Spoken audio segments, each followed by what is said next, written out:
네, 포트에 대한 이야기 또 종목 AS 개별적으로 자세하게 받아가겠습니다. 메리트증권 도곡지점의 김경준 부장과 함께합니다. 어서 오세요. 네, 안녕하세요. 안녕하십니까.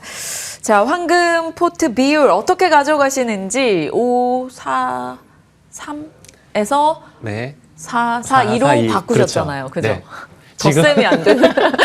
지금 앞단에 이제 반도체 증권, 그리고 중간에는 뭐 내년도 정책에 맞는 ETF로 구성을 해보자인데 주로 이제 코스닥이라고 보시면 되시고, 마지막 끝단은 항상 지금 뭐 코스닥 활성화 정책으로 인해 가지고 이쪽이 코스닥이 핫하다고 해가지고 그쪽으로 자금을 확 실는 게 아니라 늘 현금을 두자. 왜냐?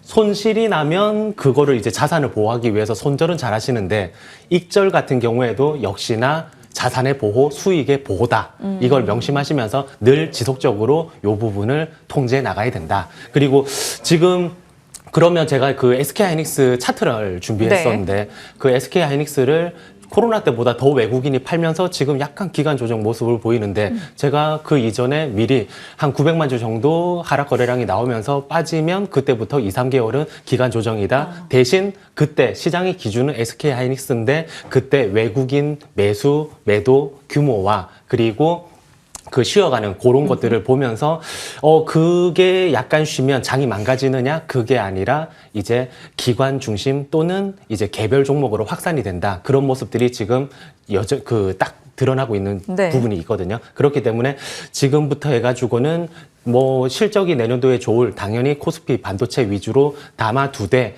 그 나머지 부분들을 이제 코스닥 활성화 정책으로 중간 부분을 활용해 줘야 된다. 요 차트를 보시더라도 26년도까지는 실적이 이제 팍 치고 올라가는데 27년도에 슬로우해지잖아요, 이게. 네. 그러면 그 25년도에서 6년도에 올라갈 때는 괜찮은데 그다음부터는 슬로우해진다. 실적이 이끄는 초대형 강세 그런 부분들이 약간 수그러들면서 개별 종목 장세로 전환이 된다. 이렇게 보시면 되십니다. 그러면 반도체를 뭐 좀 긴 시각으로 모아가되 코스닥의 종목들로도 꽤나 비중을 할애하겠다. 지금 이 시기는 이렇게 전략을 세우신 건가요? 네, 그 코스닥을 되게 위험하게만 보시기도 하시는데, 제가 준비한 차트를 보면 당연히 이익의 큰 덩어리 따는 이제 코스피가 크고 반도체가 큰데, 그 중간 이제 코스피의 그 OP 이제 증가율, 요 증가율을 보면 차트를 한번 보시면 네. 26년도부터 해가지고 7년도 그 회색이 코스닥의 OP 증가율이거든요. 전체 덩어리는 당연히 코스피가 크지만 증가율 차원에서는 26년도와 7년도 코스닥이 우세하다. 그리고 분기별로 한번 제가 끊어봤습니다. 네. 그러면 26년도 1분기부터 해가지고 1, 2, 3, 4 전부 코스닥 쪽이 우위이기 때문에 이쪽에 있어가지고 매매 플랜을 반드시 작성을 하셔야 된다. 그리고 이렇게 됐을 때 바이오 로봇이 있고 막 중간중간 막 튈 거잖아요. 이런 부분들이. 그런데 그 금액대가 조금 크신 분들은 개별 이제 로봇보다는 현대차 중심이라든지 이렇게 잡아가시려고 하는데, 요 부분을 그러면 저 같은 경우에는 고객분들한테 CES가 잡혀 있는 그 전까지 단기 네. 매매를 할 게 아니다라고 하면 오히려 CES가 끝나고 나서 한두 달 정도 뒤에 흐름을 본 뒤 이게 연말까지 마치 SK하이닉스의 작년 한 5월 달부터 해가지고 연말을 끌고 가는 플레이처럼 현대차 그룹에서 그 플레이가 나오면 그때서야 한번 들어가 볼까? 요런 아이디어도 잡고 있습니다. 그리고 제가 표를 하나 준비했는데 이게 네. 오프라인 주식 강의를 할 때 제가 딱 그 보여드리는 건데 1년, 2년, 3년 차트 보시면 그 1년 차에 10%, 2년 차에 10% 수익이 나더라도 결국 3년 차 때 동일한 그 손해가 난다라고 하면 3년 평균 총 이익률은 급격히 계좌 수익률이 떨어지고, 이걸 3으로 나누면 연간 수익률은 형편없이 되거든요.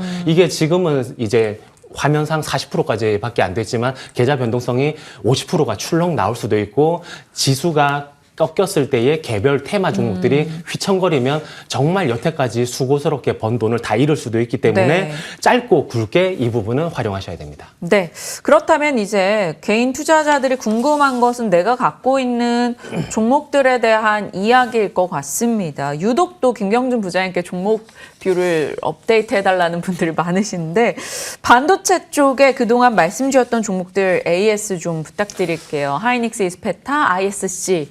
네, 지금 SK하이닉스 비중을 줄여가지고 ISC로 갔고, ISC 같은 경우에는 제가 이전에 아이디어가 TPU, 구글의 TPU 독점입니다. 이 부분이 이제 ASIC 쪽으로 해가지고 네. 치고 갈 때 이 부분을 부각을 했는데 목표 주가 12만 원에 거의 근접을 했습니다. 그렇기 때문에 분할 매도를 하되 내년도 같은 경우에 결국 제가 준비한 차트를 보시면 글로벌 12개월 현 시점부터 해가지고 향후 1년간의 이제 애널리스트들의 주당 순이익 뭐 전망치를 들여다보면 가장 큰 폭이 신흥국, 그 중에서도 이제 한국이 가장 이익이 잘 낼 거야. 이런 식으로 생각을 하고 있는데 그러면 네. 한국이 뭐 또는 신흥국, 선진국 다 합해가지고 어떤 섹터가 제일 좋느냐?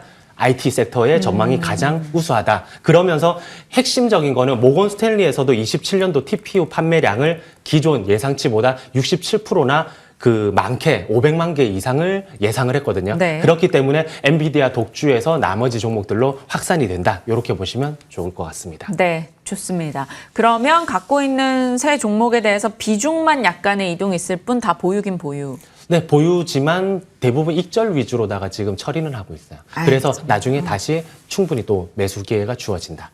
알겠습니다. 그 타이밍이 되면 또 김경준 부장님 말씀 주실 겁니다. 김경준 부장님이 갖고 계신 여러 가지 아이디어를 저희가 공유를 해 나가고 있고요. 가장 먼저 많은 분들이 김경준 부장님의 말에 엄청나게 집중하게 된 계기는 토모큐브였어요. 네. 토모큐브 작년 11월에 말씀 주시고 10,000원 언저리였죠. 네. 그리고 50,000원 넘어갔고 그때 5만 원 목표가 얘기했을 때 저희가 에? 이랬는데 네.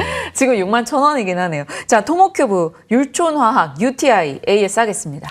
네, 짧게 말씀드리면 토모큐브 같은 경우에 최종 목표 가격이 이제 도달을 했죠. 5만 원일 때에 단기 같은 경우에는 매도를 하지만 장기적으로는 6만 원이 최종 목표 가격입니다. 하면서 그걸 지금 돌파를 했고 첫 방송 때 말씀드린 아이디어 그대로 최종 목표 주가에 도달을 했습니다. 이 부분이 두꺼운 오가노이드도 관측이 가능하다. 그런데 이 관측이 가능한 신제품이 언제 나오느냐? 내년 3분기에 나올 겁니다. 그렇기 때문에 그때까지 끌고 가되 될 수 있으면 이제부터는 익절을 하시면서 이 뒤에 최종 아이디어는 4년 이상 걸릴 국제 표준화까지 끌고 가야 되기 때문에 그 전에는 내년 3분기 신제품까지만 끌고 가자인 거고 율촌화학 같은 경우에는 이제 LG 엔솔의 미국 ESS부터 해가지고 삼성전자양 전자 소재를 이제 버무려 드렸었죠.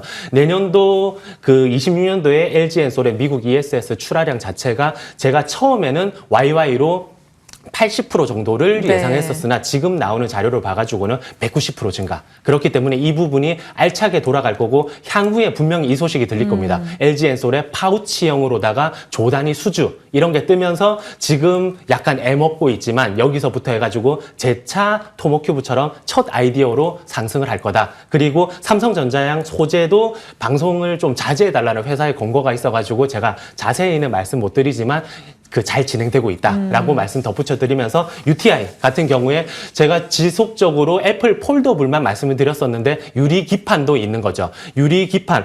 지난주에 LG그룹이 마이크로소프트 데이터 센터 솔루션을 원팀뉴스, 그렇죠. 이제 터키, 수주, 협력 이런 소식들이 들려왔었었는데 지금 연초에 LG 이노텍의 사장님이 직접 대표가 나와가지고 한 말이 27년도에서 8년도에 유리기판을 상용하기 위해서 빅테크랑 협력하고 있다. 반드시 LG 이노텍이 UTI의 유리기판을 위해 가지고 뭔가 투자했다 이런 소식만 나오더라도 빵 뜰 건데 최근 공시사항에서 보시면 100억을 이쪽 유리기판 연구개발에 운용자금으로 쓴다. 그리고 420억은 관련 설비를 구축하는 데 쓴다라는 게 명시가 돼 있고 이 일정이 굉장히 타이트합니다. 올 11월부터 내년 3월까지. 그렇기 때문에 이 부분이 이제 거의 구체화돼 있고 이 예정돼 있는 이제 딜이 있다라고 말씀드리면서 제가 항상 사자마자 바로 안 오르면 저 역시 와이프한테 조금 하소연을 하거든요. 내가 산 종목이 빠져 안 올라 바로 안 올라 이런 말 할 때 늘 네. 하는 말이 이겨내 한마디밖에 못 들었습니다. 그렇기 때문에 저희 투자 아이디어가 이제 시장에 꽃을 피울 때까지는 약간 견딤의 시간이 필요하지만 요 기초 공사 아이디어가 확실하기 때문에 기다리시면 확실한 수익을 거둬드릴 거라고 말씀 언급드립니다. 네. 워낙 토모큐브 등을 비롯해서 말씀 주시고 좋은 시세로 이겨내는 시간 이후 과실을 따가는 종목들이 많았었기 때문에 부장님의 의견에 조금 더 귀 기울이게 됩니다. 같이 이겨나가겠습니다. 메리츠증권 도곡지점 김경준 부장과 함께했네요. 고맙습니다. 네, 감사합니다.